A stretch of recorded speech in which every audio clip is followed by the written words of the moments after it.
नमस्कार. उमेश 24 चॅनलमध्ये आपलं सगळ्यांचं स्वागत आहे. गुन्हे शाखा अमरावती शहराने अवैध शस्त्राविरोधातील कारवाई दरम्यान लालखडी परिसरातून एका सराईत गुन्हेगाराला अग्निशस्त्रासह ताब्यात घेतले. गुप्त माहितीच्या आधारे गुन्हे शाखेच्या पथकाने लालखडी परिसरात सापळा रचून अब्दुल मौसिन उर्फ सदू या संशयिताला पकडले. त्याची झडती घेतली असता कमरेला खोसलेले एक लोखंडी पिस्तल आणि त्याच्या मॅगझिन मध्ये एक जिवंत कारतूस आढळून आले. आरोपीकडून सुमारे 30,000 रुपये किमतीचे लोखंडी पिस्टल मॅगझिन सह आणि 2,000 रुपये किमतीचे एक जिवंत कारतूस असा एकूण 32,000 रुपयांचा मुद्देमाल जप्त करण्यात आला.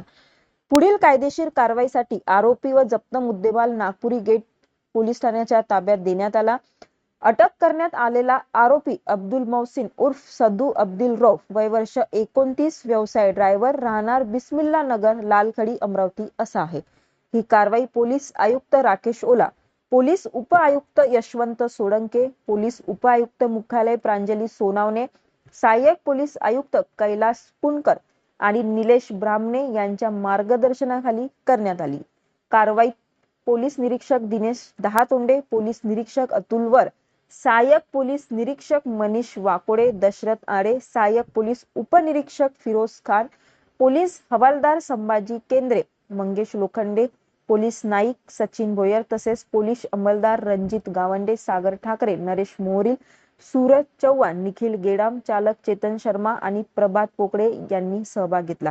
अशाच घडामोडीसाठी बघत राहा उमेश 24 चॅनल. धन्यवाद.